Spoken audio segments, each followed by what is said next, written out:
This is not just a story, it's based on real events.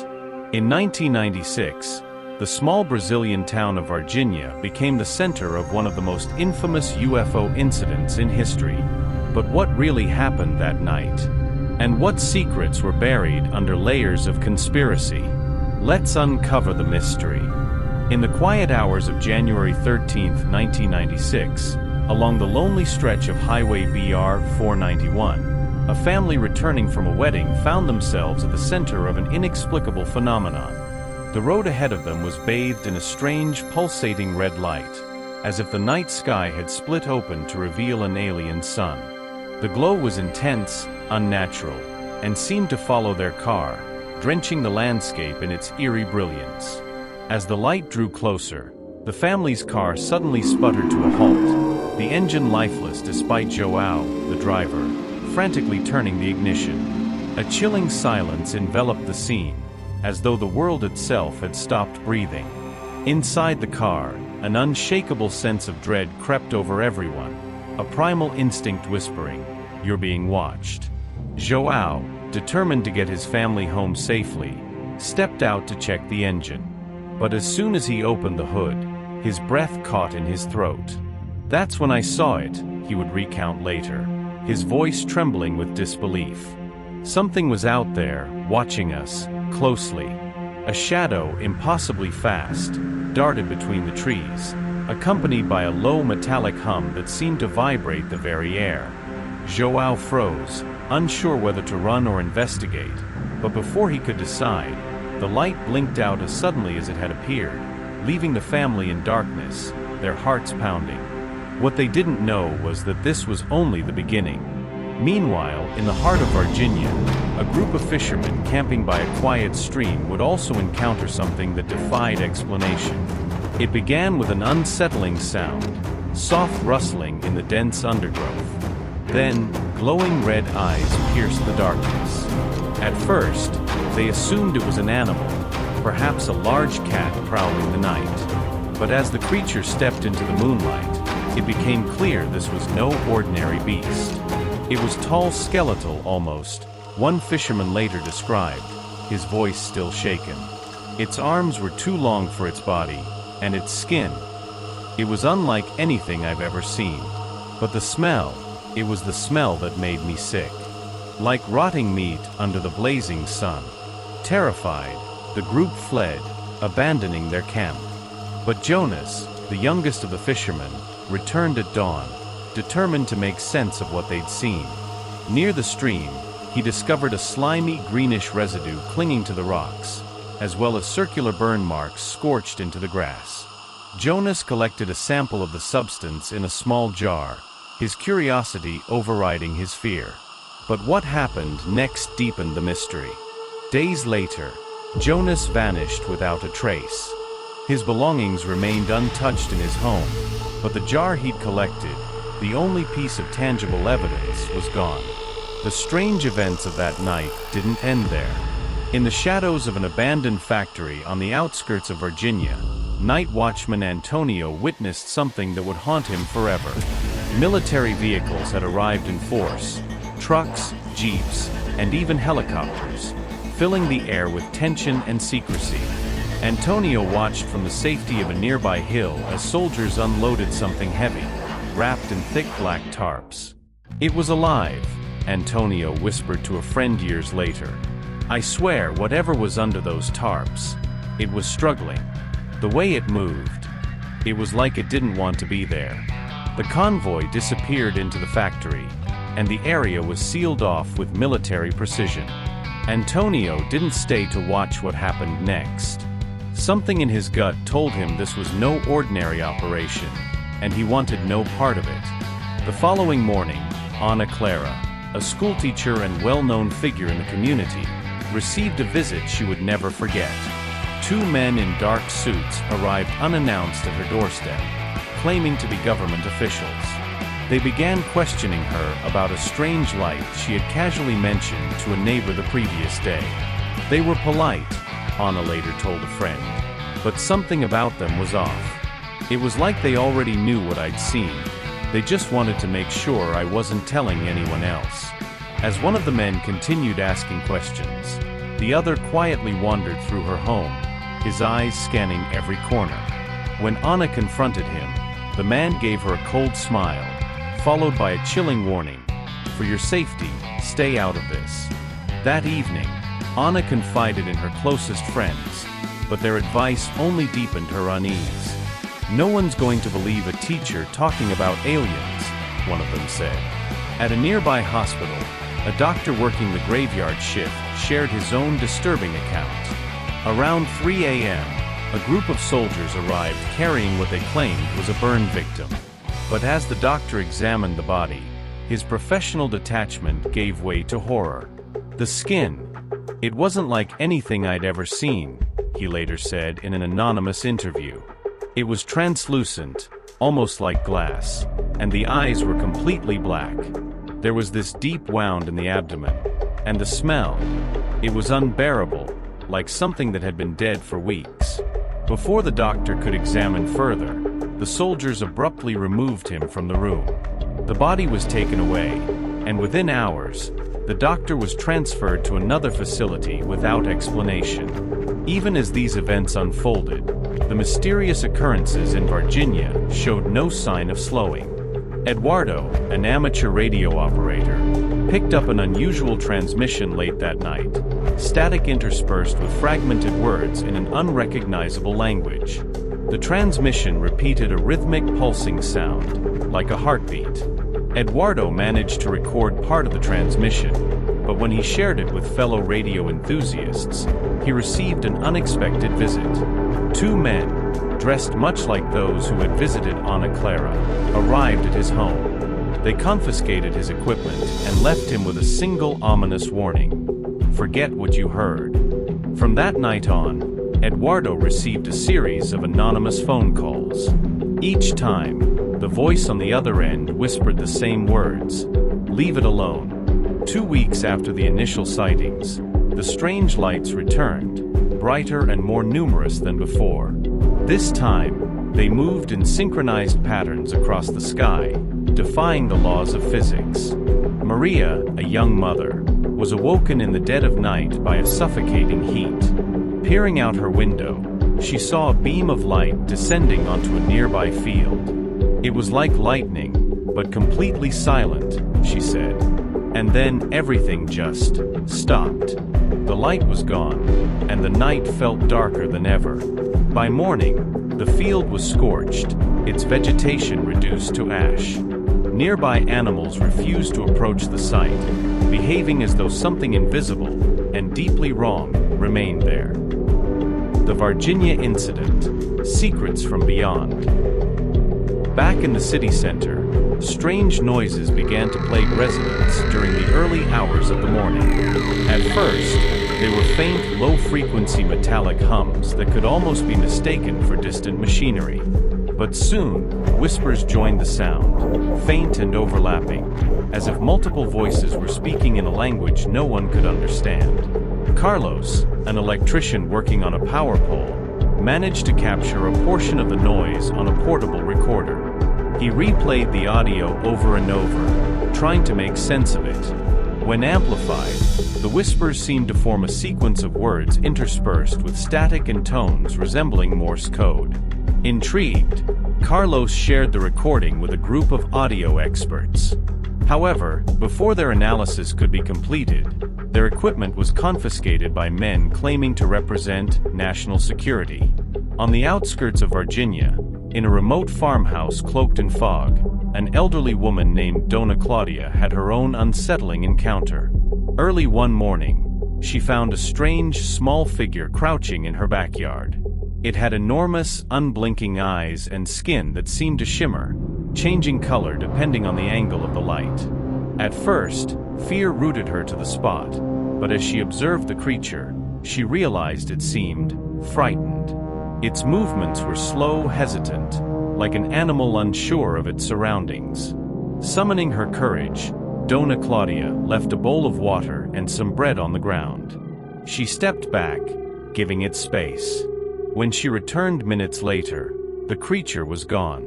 In its place were circular footprints, impossibly precise, and a strange symbol etched into the dirt. Soldiers arrived on her property days later, claiming to investigate reports of wild animals. Claudia didn't mention what she had seen, but from that night onward, she began experiencing vivid, recurring dreams of lights in the sky and a deep hypnotic hum calling out to her. Months after the initial incident, Alex Turner, an independent investigator, arrived in Virginia. Known for exposing government cover-ups, Alex was determined to uncover the truth. He interviewed witnesses, collected leaked documents, and even obtained access to partial military reports. One report stood out, a chilling reference to Objective 4 located and neutralized. Alex was convinced the phrase referred to the creatures said to have survived the crash. But before he could dig deeper, tragedy struck. On a quiet evening, Alex's car veered off a remote road and burst into flames. His death was ruled an accident, but his laptop, containing all of his findings, was never recovered. As rumors spread, fear gripped the outskirts of the city. An entire family vanished from a farmhouse one night without a trace. Investigators found no signs of a struggle or forced entry. The home looked untouched, as though the family had simply walked out and never returned. But in the kitchen, they found a single message scrawled on the wall in what appeared to be blood. "It's not safe." The case was quickly taken over by authorities, who cordoned off the property and silenced journalists attempting to cover the story. Neighbors later reported hearing helicopters circling the area the night the family disappeared, followed by faint explosions in the distance. As events escalated, whispers of conspiracy began to surface. One former military officer, identifying himself only as Marcos, came forward with shocking claims. He alleged that in 1984, he had participated in a similar operation in another region of Brazil. The circumstances, he said, were eerily similar: strange lights, mysterious figures, and covert military action. "These crashes aren't accidents," Marcos claimed during a secret meeting with ufologists. "They're studying us, testing us. We're the experiments." Marcos insisted that the government had been aware of these phenomena for decades and had deliberately hidden them from the public. Shortly after making these statements, Marcos was found dead in his home. The official cause of death was ruled as suicide, but those who knew him believed otherwise. The plot thickened when a local journalist received an anonymous letter containing explosive details about the Varginha incident. According to the letter, the object that had crashed wasn't a singular craft. It was part of a fleet, a coordinated mission spanning multiple regions. The letter also suggested a shadowy agreement between world governments and extraterrestrial visitors, exchanging secrecy for advanced technology. The journalist attempted to publish these findings, but before he could, his newsroom was raided. Files were destroyed, and all traces of his investigation vanished. Days later, the journalist himself disappeared, leaving behind only fragments of his notes. At Varginha's old, long-abandoned train station, another inexplicable event unfolded. Eduardo, a young man who often used the station as a shortcut, encountered something that defied explanation. On a rainy night, he heard rhythmic, metallic footsteps echoing along the tracks. Looking around, he saw nothing, until the platform was illuminated by an eerie green light. Hovering just above the ground was a humanoid figure, its body faintly translucent and its eyes glowing with an unnatural intensity. Eduardo froze, unable to move as the figure regarded him silently. Then, as suddenly as it had appeared, it vanished, leaving behind scorch marks on the platform and a residual heat in the air. When Eduardo returned the next day with friends, they found the train tracks partially melted, as though exposed to an immense and concentrated heat. In the local church, Father Miguel, a well-respected figure in the community, revealed a startling discovery. Hidden in the church's archives was an old journal, written by a priest who had served in Varginha during the early 20th century. The entries described phenomena hauntingly similar to current events: strange lights, unexplained disappearances, and encounters with beings described as not of this earth. One passage stood out. They come to harvest. We are not alone, and we never have been. Father Miguel believed these events were cyclical, repeating across generations. He shared the journal with a visiting researcher, but shortly after, the church was broken into, and the journal was stolen. As fear and confusion gripped Varginha, the skies once again became a stage for the unknown. On a moonless night, residents witnessed lights forming intricate geometric patterns. The formations seemed deliberate, as though conveying a message, but their meaning was impossible to decipher. One amateur astronomer managed to capture footage of the event, sending it to specialists for analysis. They noted that the patterns resembled a universal mathematical language. However, before the footage could be thoroughly studied, the astronomer's equipment was confiscated, and he received a single warning: "This is not for you to understand." The rumors surrounding a secret military base near Varginha intensified. Helicopters and trucks moved in and out of the facility at all hours, and witnesses reported seeing humanoid figures being escorted into the base under heavy guard. A security officer described the beings as tall, with elongated limbs and heads too large for their bodies.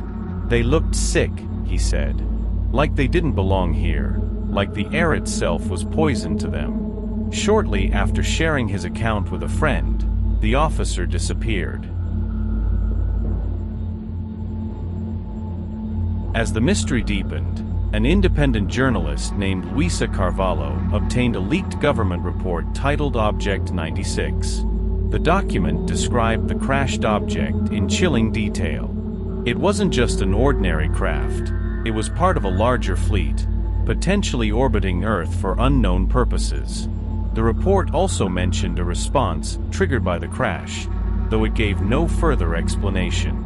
Luisa prepared to expose the findings, but before she could publish her article, her home was ransacked. Every piece of evidence she had collected vanished, leaving her shaken but undeterred. "The truth is bigger than me," she wrote in her final online post. Days later, she disappeared. Meanwhile, strange phenomena continued to plague the people of Varginha. Residents reported unexplainable sensations, chills that seemed to come from nowhere, the persistent feeling of being watched, and objects mysteriously moving on their own. Pedro, a local carpenter, became obsessed with finding answers after noticing that his tools frequently changed position in his workshop. He installed cameras, determined to catch the culprit. What he captured left him speechless, a translucent figure standing silently in the corner of the room, watching him. Moments later, it faded away, leaving no trace of its presence. When Pedro tried to share the footage with others, the file corrupted itself, as though tampered with by an unseen force. In the ruins of an old farm near the Black Moon site, a team of researchers made a discovery that deepened the mystery. Carved into a stone was a symbol identical to the geometric patterns witnessed in the skies. Carbon dating revealed the carving was over 100 years old, but its meaning remained elusive. Under ultraviolet light, additional markings on the stone became visible, patterns that appeared almost like instructions. One archaeologist theorized that the symbol was a warning left behind by a forgotten civilization. But before further analysis could take place, the site was abruptly sealed off by authorities. The Black Moon site itself, an area steeped in local legend, became a hotspot for unexplained activity. Located on the outskirts of Varginha, the site had long been associated with tales of dancing lights and strange mechanical noises emanating from underground. Following the January 1996 events, activity at the site reached a fever pitch. Military trucks were frequently seen parked on the property, and helicopters came and went with alarming regularity. Curious and defiant, a young man named Antonio decided to investigate. Late one night, armed with a flashlight and a recorder, he sneaked onto the property. From the edge of the site, he could hear faint rhythmic vibrations, as though heavy machinery were operating far below the surface. He recorded the sounds, But before he could get closer, guards spotted him, forcing him to flee. Days later, Antonio disappeared without a trace. His sister found his recorder hidden among his belongings and passed it on to a local researcher. The recording eventually reached a sound expert named Marcos, who specialized in analyzing anomalous audio phenomena. Marcos amplified the vibrations and discovered patterns that resembled those emitted by radar equipment. However, embedded within the sound was something far stranger, a sequence of pulses that translated into geographic coordinates. When decoded, the coordinates pointed to a remote region deep within the Amazon rainforest. The connection between Varginha and this distant location puzzled researchers, but before they could investigate further, Marcos began receiving anonymous threats. His equipment was later confiscated, and his name disappeared from public records. The police station in Varginha became another victim of the unexplained phenomena. One night, during a shift that should have been uneventful, a group of officers experienced something they couldn't rationalize. Shadows flickered across the station's walls, moving too quickly to belong to anything human. A strange hum filled the air, causing the lights to flicker violently before plunging the station into darkness. When power was restored, the officers found that all evidence and witness testimonies related to the incident had been destroyed. On one of the walls, written in black paint, was a chilling message: "You shouldn't have looked." 2 months after the first sightings, Jonas, one of the fishermen who had vanished, inexplicably reappeared. He was found wandering the outskirts of the city, wearing the same clothes from the night he disappeared, now torn and covered in a slimy residue. Jonas had no memory of where he had been. He kept repeating a single phrase: "They're beneath us." Medical examinations revealed strange, scar-like markings across his body, arranged in geometric patterns. None of the doctors could identify their origin. Before Jonas could be questioned further, he was taken into custody by military personnel. Hours later, reports surfaced that he had disappeared again, this time from within the confines of a secured military hospital. Back at her home, Ana Clara, the schoolteacher who had been warned to stay silent, began experiencing strange occurrences of her own. Lights flickered at random, appliances turned on and off without explanation, and the feeling of being watched became almost unbearable. One night, she awoke to the sound of a low rhythmic hum. Looking out her window, she saw a beam of light descending onto the field behind her house. Summoning her courage, she ventured outside. In the field, she encountered a hooded figure standing motionless. Its form was shrouded in shadows, but its hand extended toward her, offering a small metallic device that glowed with a faint blue light. In a voice barely above a whisper, the figure said, "Don't trust them." Before Anna could respond, the figure disappeared, and she collapsed to the ground. The metallic device left behind by the figure became the subject of intense analysis. Anna entrusted it to a group of ufologists, who discovered that it emitted an unearthly frequency, one that interfered with nearby radio signals and broadcast a series of patterns resembling a distress call. The patterns, when deciphered, formed fragmented phrases. "Beware the cycle, they are among us, and the key is in the core." The researchers believed the core referred to the Black Moon site, which had remained under strict military control. At the same time, the hacker known as Phantom released classified documents to the public. These files, tied to a secret international project called Aurora Nexus, suggested that the Varginha incident was not an isolated event. Encounters like this had been monitored globally, with one objective in mind: harvesting extraterrestrial technology at any cost. The documents also hinted at a chilling possibility that some non-human entities had already infiltrated Earth, either cooperating with or resisting human authorities. Phantom disappeared from the internet soon after the leak. Attempts to track the hacker's identity led nowhere, fueling speculation that they had been silenced. In a hidden cave near the Black Moon site, a team of explorers stumbled upon an ancient and shocking discovery. The walls were adorned with intricate cave paintings, depicting humanoid figures standing among groups of humans. These figures were surrounded by symbols strikingly similar to the geometric patterns witnessed in the skies during the recent events in Varginha. One central image drew the most attention. It depicted a group of humans offering a glowing object to the humanoid figures. The explorers speculated that it might represent an ancient pact, a transaction between humanity and something beyond their understanding.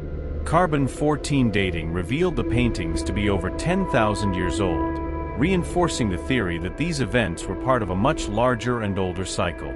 Meanwhile, the growing international attention on Varginha brought a team of European journalists to the area. During a live broadcast, one reporter mentioned recent sightings of strange shadows in abandoned buildings and forests surrounding the city. Later that night, as they filmed near the outskirts, the crew captured something terrifying. Their camera recorded a translucent figure moving with impossible speed, distorting the air around it like a heat mirage. It was visible for only a few seconds before vanishing completely, but the footage was undeniable. The impact of the video was immediate. Specialists examined the recording, but none could provide an explanation for the anomaly. Shortly after the footage aired, the network received anonymous threats warning them to stop their investigation. Despite their precautions, the journalists found their equipment mysteriously damaged, their research files wiped clean. The device Ana Clara had received began to reveal more of its secrets. A group of ufologists deciphered a series of coded messages embedded within its frequencies. When translated, the messages formed cryptic but urgent warnings. Beware the cycle. They are among us. The key is in the core. The group became convinced that the core referred to the Black Moon site, which was still heavily guarded by military forces. As they delved deeper into the device's purpose, the glowing symbols it emitted seemed to suggest a map, a series of instructions connected to a larger interconnected system across the globe.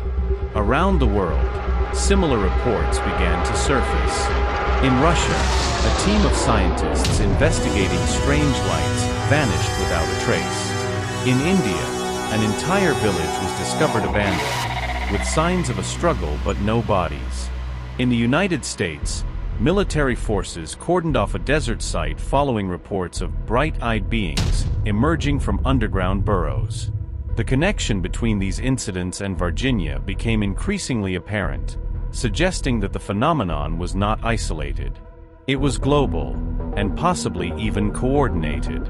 A former member of the Brazilian military, identifying himself only as Captain Z, contacted a group of ufologists with a dire warning. He claimed that the Black Moon site wasn't just a crash zone. Beneath the surface, there was an underground base designed to house and study the entities that had survived the 1996 crash. According to Captain Z, the visitors were not hostile. They had come to Earth to recover something vital to their survival. They're here because they need us, he said. But we're destroying that chance. Captain Z insisted that humanity was standing on the brink of either forging an unprecedented alliance or triggering an intergalactic conflict. Shortly after his revelations, Captain Z disappeared. His body was never found. As tensions mounted, the lights in the sky returned, more intense and numerous than ever before. They moved in perfect synchronization, forming patterns that appeared to convey a message. In Varginha, Ana Clara began experiencing vivid, recurring dreams in which the lights whispered a single phrase, "It's coming." At the same time, the device in her possession began emitting an even brighter glow, projecting holographic symbols onto the walls of her home. Researchers analyzing the symbols theorized that they represented a countdown, but to what, no one could determine. Globally, the situation worsened. Communication systems began to fail without explanation. Satellites fell from orbit, and power grids experienced massive outages. In Varginha, the entire city was plunged into darkness for 48 hours. During the blackout, residents reported hearing unearthly sounds in the skies, low-frequency hums and rhythmic pulses. When power was restored, several homes were found abandoned, with walls marked by the same symbols seen in the ancient cave. Investigators trying to make sense of the chaos discovered something disturbing. The device in Ana Clara's possession wasn't just a key, it was a form of communication.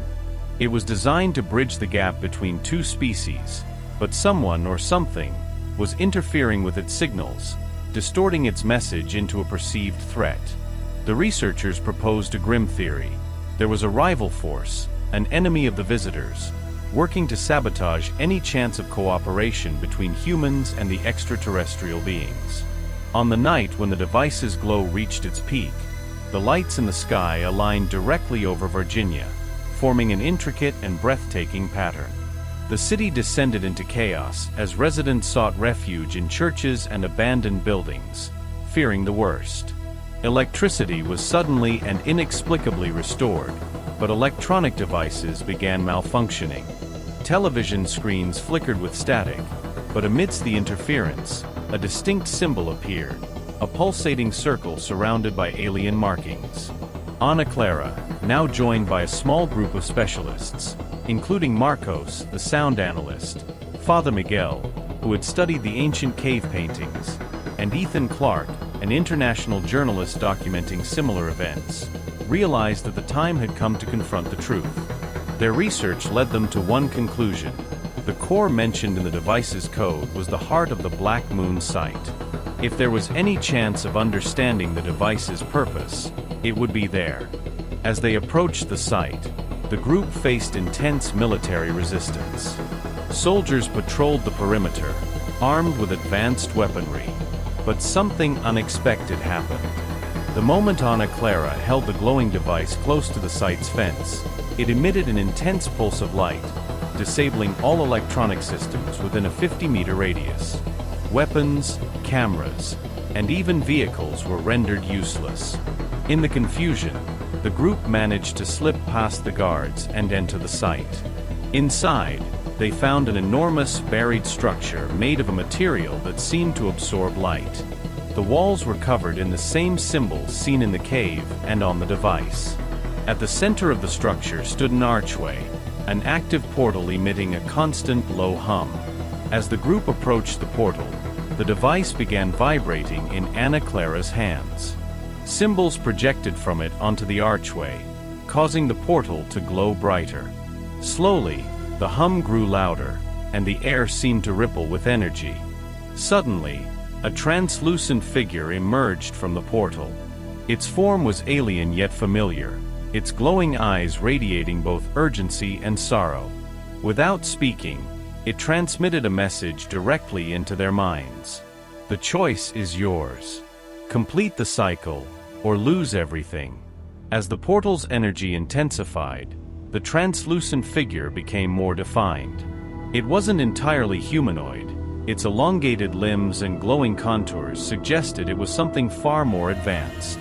Despite its alien appearance, its presence exuded an overwhelming sense of desperation, as though it was pleading for time, for trust, for survival. The group stood frozen before the being, overwhelmed by the sheer gravity of what was unfolding. The figure transmitted its message directly into their minds, bypassing language. We are not your enemies. We came to protect you. But they are coming. The words sent a chill through the group. The figure gestured toward Ana Clara's device, and the symbols it emitted aligned perfectly with the markings on the walls of the buried structure. Marcos, the sound analyst, was the first to speak. This isn't just a portal, he said, his voice trembling. It's a bridge, connecting us to them. But if we complete the cycle, we're opening ourselves up to whatever is out there. And that includes, he trailed off, unable to finish the thought. Ana Clara stared at the being. If we don't complete the cycle, she said softly, what happens to you? The figure's response came not in words, but in a flash of vivid images. An ancient civilization, thriving and radiant, reduced to ruins by a nebulous force that consumed everything in its path. The final image was clear, a looming shadowy figure of incomprehensible size, its contours blending into a starry void. Outside, the skies over Varginha erupted in chaos. The lights above the Black Moon site pulsated violently, forming new and unsettling patterns. Residents across the city screamed as a deafening hum resonated through the air. Globally, similar patterns appeared over other major cities: New York, Tokyo, Moscow. News broadcasts captured the events in real time, speculating on scenarios ranging from alien invasion to an apocalyptic end of days. Governments around the world scrambled to respond. Military forces were mobilized, scientists worked frantically to understand the patterns in the sky, and leaders issued pleas for calm. But nothing could prepare them for what happened next. The patterns in the sky converged into a single blinding point of light, and from that light emerged something enormous. It wasn't a ship, nor was it entirely physical. Its form was fluid, shifting between matter and shadow, and its presence exuded an overwhelming sense of dread. This was no visitor. This was the Hunter. The entity that had devastated the figure species had now arrived at Earth.